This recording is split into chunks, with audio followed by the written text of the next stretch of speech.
Oh my god, it's finally over.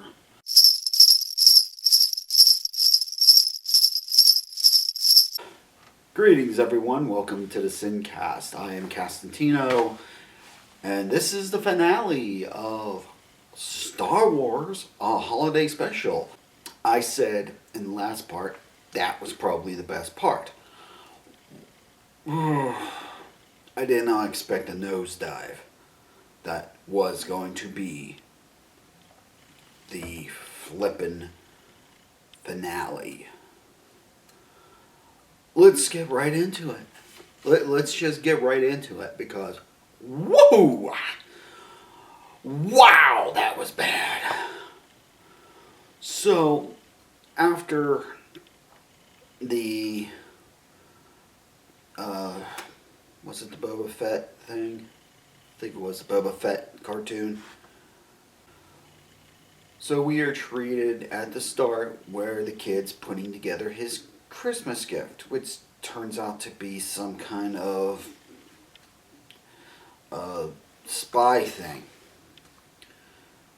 I'm going to go skip this part, go through this really quick because it was shit. It was basically oh my god, this is something that was like straight out of I can't even think of it. Like, don't blame us if this is the best quality you're going to get. Don't blame us. We're only known for we're not known for quality. We're known for longevity.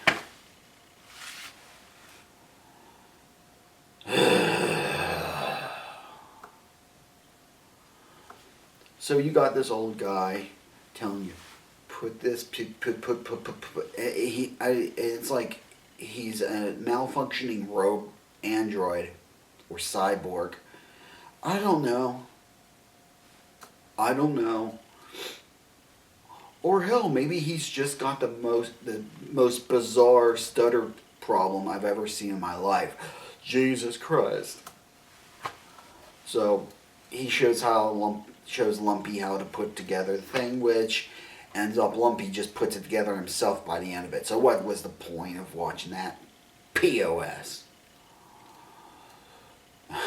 What was it? It's supposed to be a comedy skit. Let me tell you, George Lucas didn't even direct this. I don't know who the guy was, but he didn't have a lasting career. I'm going to assume. So after that, we get a message from the upper echelon of the Imperial military. We're going to show you a video, and everybody must see this. This is must see. And because this is the Empire, it's actually must see means must see, mandatory, or we will shoot you. It was an episode of Dolores, I think the character is, from the Golden Girls, running a bar. That's it. There was complete with it. Freaking guy there was a guy that had like a volcano head. Christ. Who, like, she said something to him, which was basically the same thing she tells every customer when they are leaving. He's like, oh, look, I got it. It was such a blast, and she even did a singing part, but it was such a Golden Girls thing with this creeper. He was like, I got you flowers and all this stuff. I mean, that was cool and all. And it seemed to be like, okay, that's cool. And then you find out it's like, because you misunderstood what she said. How very typical. I can't remember the song she sang. Something about my friend, my pal. But at least it sounded like the music went with the song she was singing. we'll get to that. So after that, Lumpy figures out how to work his little doodad just in time to be able to send a fake message to the Imperials in his house to go back to base. And they leave a stormtrooper there, one inept guard, who is quickly taken care of when Han Solo and Chewbacca reach the house, get there.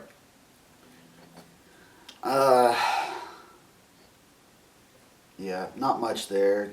It's like, hey, how you doing? Hey, happy Life Day. And Han leaves. Chewie, of course, is there to see his family, so...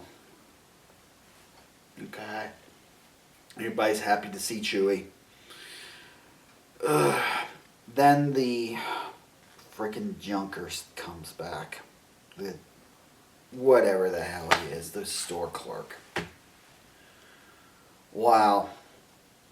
And, when I can honestly say that the Empire's best and brightest were on the Death Star when it blew up. Yeah. Because the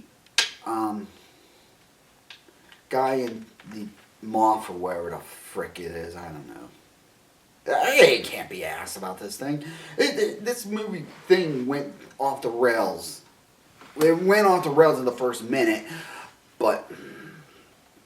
Well, the first few minutes after the whole chase scene at the start, with, okay, we can't understand what they're saying. They're not emoting well enough to tell us the story. As far as anybody who doesn't speak Wookiee goes, it's a lot of growling, a lot of oofing, and that's about it. So, what was the point I was making? Oh, okay. So, they get a message. And they call because they're trying to get a hold of the one stormtrooper that got tossed off the balcony by Han. So, the Junker is like, yeah, everything's fine. He comes up with something, and it's like, really? Really? Now, the Moff was like, okay, I believe you, and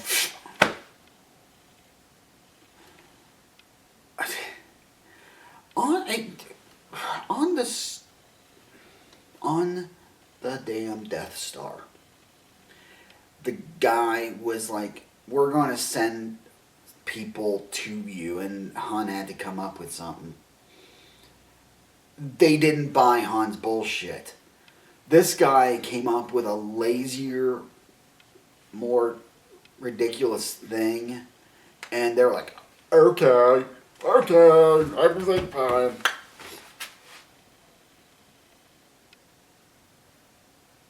Yeah, that's it. So, the Junker saves the day because reasons. Demon tried to change his voice, didn't do anything. He's like, I'll take care of this. Oh yeah, I'm now connected to you. Okay, cool, thanks. Click. So he leaves. Which leaves us once again how we started with just the Wookiee family. Which did a better job of emoting what's going on, which doesn't really help make things... It's not hard. You got Mommy Wookiee just staring at her husband. You got Itchy, the old Wookiee, hugging Chewbacca. You got Lumpy hugging Chewbacca. Everybody's happy. Everybody's happy. Chewie's couldn't tell who was taller because Mommy Wookiee was looking up like this.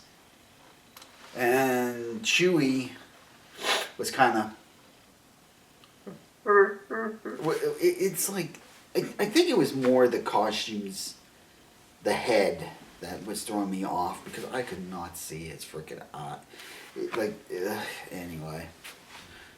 So, all four of them later on grabbed these little balls. These clear little baubles with lights in them. And we are shown that the entire Wookiee planet are basically the Illuminati.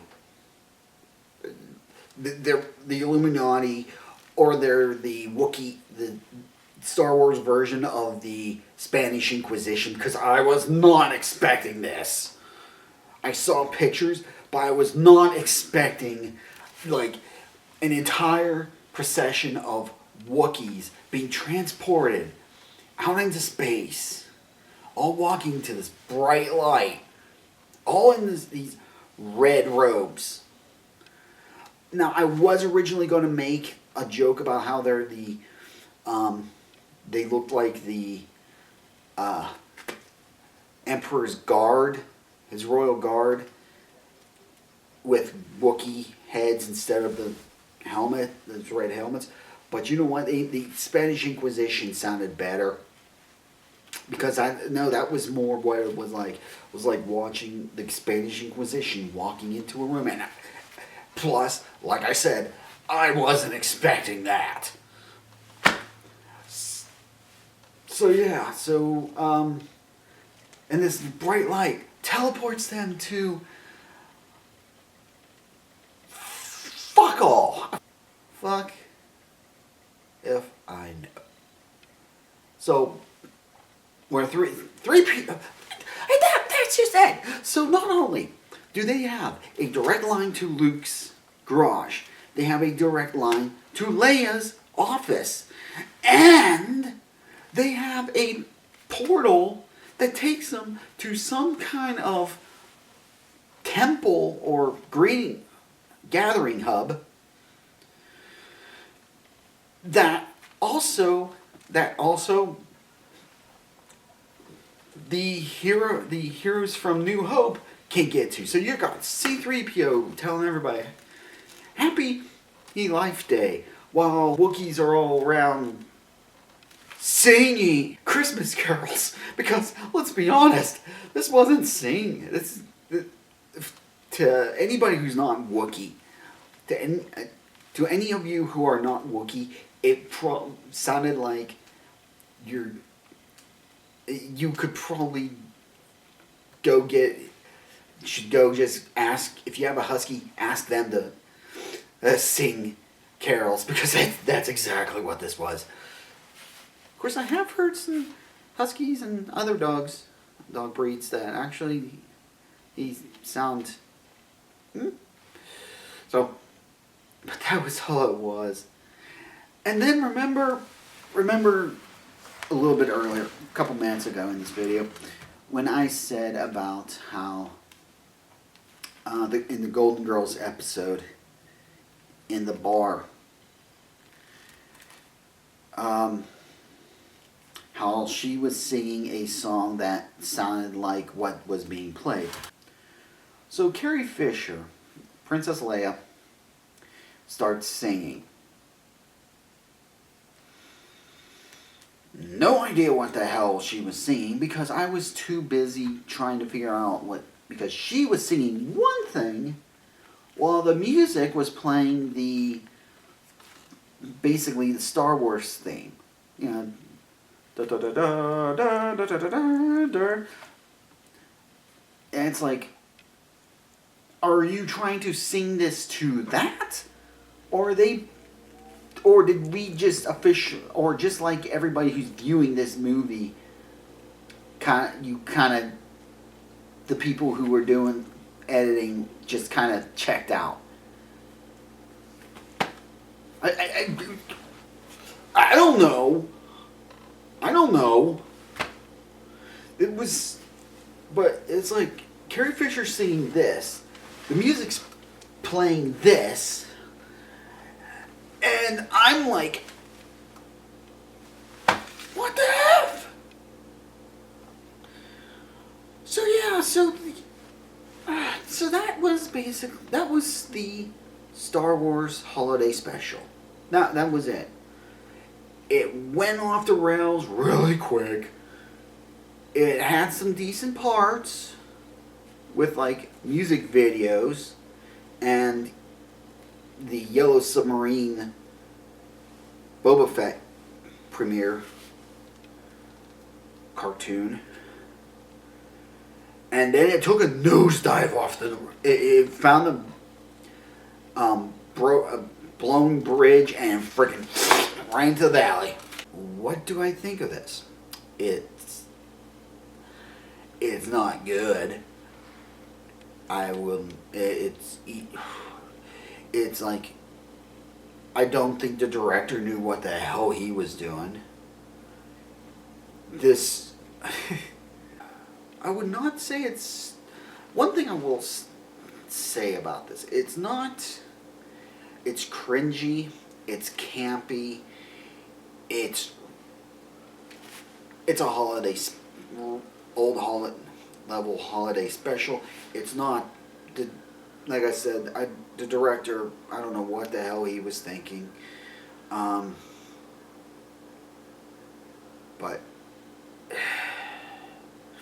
It was just, ugh. So,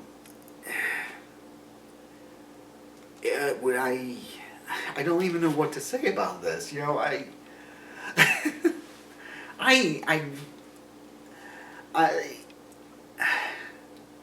think the best thing I could say about this is that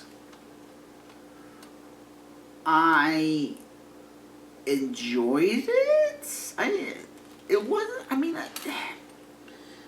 look, I didn't like it, but it's like one of those so bad it's good kind of deals. So, yeah. Would I say it's worth going out of people's way to find and watch it? Are you kidding me? Yeah. No, I would not say it's worth your time to go out of your way unless you're curious for just a little bit of off the road. If you want a little bit of off the road Star Wars that still has the main characters, sure, go see it. Maybe you'll like it. Maybe you'll... I don't know. Like I said, I have no words. I can't wrap my head around this. I don't think I ever will wrap my head about this, but this was definitely an experience. An experience I did not expect to turn my brain into mush. So, I'm going to stop it here. Thank you all for watching.